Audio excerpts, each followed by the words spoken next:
So hello guys welcome back to the video of 100 days survival challenge. So guys आज चाहिँ हामी होइन next एपिसोडमा चाहिँ के अरे प्रिभियस एपिसोडमा चाहिँ मैले आइरन फुल कम्प्लिट गरेको थिएँ र त्यो एपिसोड चाहिँ के भयो भन्दाखेरि त्यो एपिसोड सकिने बित्तिकै चाहिँ मलाई यहाँनिर कुन मबहरू आएर मलाई मारिदिरहेको थिएन पुरै म यहाँनिर एउटा भिलेजरको घरमा सुतिरहेको थिएँ र मेरो आइरन आर्मर चाहिँ होइन खै कसले कहाँ लग्यो म त खोज्दैछु यो एपिसोडमा चाहिँ केही छैन। अनि यो एपिसोडमा चाहिँ के काण्डहरू हुन्छ त्यो चाहिँ हेर्नु होला साथीहरू होइन।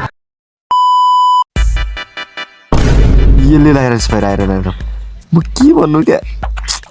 क्या म अब यसले लगाइरहेछ यसले कसरी मार्नु यसलाई फल ड्यामेज दिएर मार्नुपर्छ। ओए अरे अरे घोडामा चढिरहेछ त के हो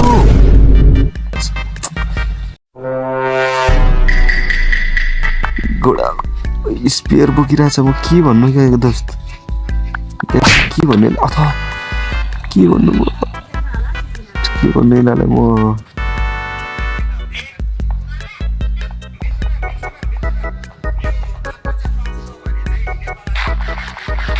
कस्तो खालको यिनीहरूले कस्तो खेदाएको मलाई यिनीहरूले कसरी हराउनु गाइज मलाई केही सुझाव देऊ त ए लाउँछु भाग भाग भाग भाग भाग कस्तो गाइज कस्तो खालको क्या यिनीहरू मेरो अब आइरन आर्मर लगेर कहाँ भएको त्यो बच्चा साला त्यहाँ रहेछ। अरे ल ल ल ल दुईजना मिलेर मार्दैछौ गाइज म के गर्नु ओइ ओइ ल 2 हिटमा कसम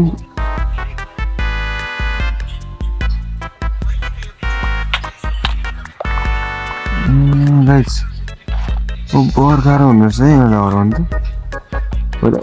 यसलाई त टाढादेखि मारिहाल्छु म के गरौँ दुईजना आएर चाहिँ पख ओ अब भयो नि त मुकाबला हान त्यसलाई हान त्यसलाई खानु हो दामी अब त मेरो हातदेखि मर्छ ला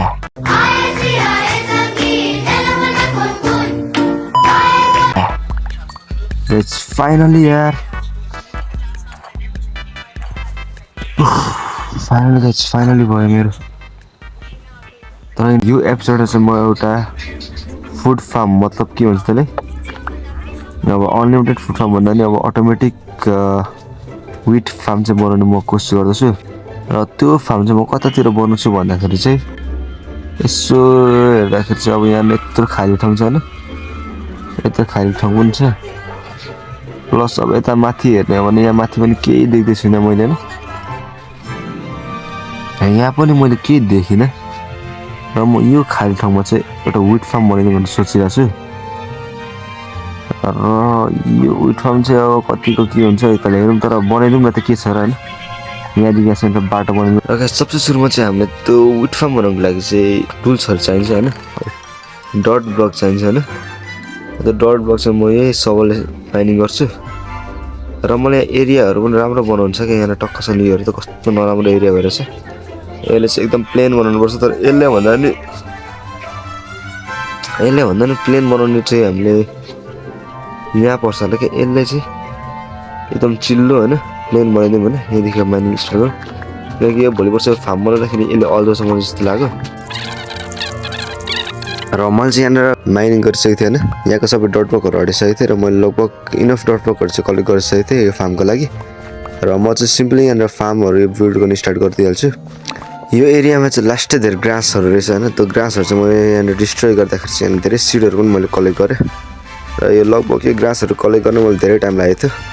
र यो चाहिँ मैले यो एपिसोडमा भनिदिइरहेको थिएँ। सबसे सुरुमा चाहिँ म यहाँनिर टक्कसँग 3-4 ब्लक यसरी लगाउँछु स्टोन ब्लक कबलस्टोन ब्लक लगाएर चाहिँ मैले यहाँनिर डट ब्लकको चाहिँ यहाँनिर फाउन्डेसन बनाउँछु फाउन्डेसन भन्दाखेरि यसको फ्लोर बनाउँछु जसमा चाहिँ मेरो विटहरू ग्रो हुन्छ होइन र म चाहिँ त्यसले टक्कसँग 7 ब्लक बनाउँछु फर्स्ट स्टेपमा र सेकेन्ड स्टेपदेखि चाहिँ म 6 ब्लकसम्म बनाउँछु होइन किनकि त्यहाँनिर अब भोलि पर्सि अब अटोमेटिक कलेक्टर बनाउँदाखेरि चाहिँ मेरो वाटर फ्लो हुन्छ र त्यस्तै गर्दै म यहाँनिर सबसे सुरुमा 7 ब्लक यहाँनिर फ्लोर फाउन्डेसन कम्प्लिट गर्छु यो पिक्का देखाएँ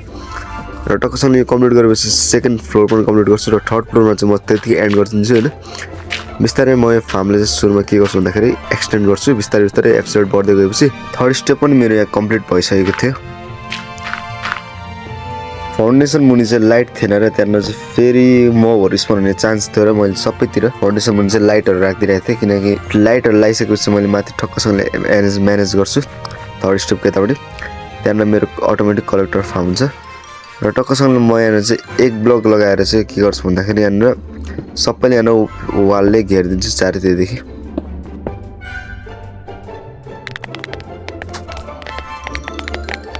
वालहरू लगाइसकेपछि मेरो फार्म खतरनाक देखिरहेको थियो र मैले यहाँ वाटरको लागि चाहिँ यहाँ जग्गाहरू बनाउँदै थिएँ मेरो हरेक फार्मको हरेक स्टेजमा र टक्कसँगले एउटा स्टेजमा चाहिँ मैले मतलब एउटा स्टेपमा चाहिँ 3टा जति चाहिँ मैले यहाँ होल बनाउनु पर्ने थियो वाटरको लागि। प्लेस गर्ने बित्तिकै यहाँ मुनिपट्टिदेखि मैले वाटरको लागि एउटा फाउन्डेसन बनाएँ। फाउन्डेसन बनाएदेखि मैले मेरो वाटर बकेट लगेर ओसियनदेखि चाहिँ मैले वाटरहरू ल्याएर चाहिँ इन्फिनिट वाटर सोर्स बनाउँछु र चारैतिर फार्ममा चाहिँ म प्लेस गरिदिन्छु र वाटरहरू सबै प्लेसमेन्ट गरिसकेपछि मैले एउटा हो बनाएर चारैतिर चाहिँ यसरी हो लाउँछु मेरो फार्ममा। यो हो लगाएपछि मात्र म चाहिँ यहाँ सिडहरू ग्रो गर्नु पाउँदैछु होइन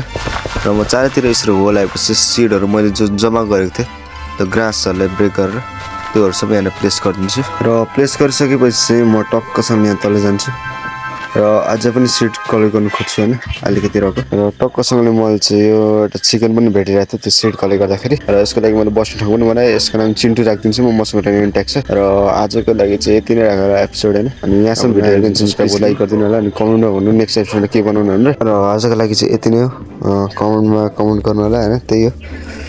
र नेक्स्ट एपिसोडमा भेटौँला।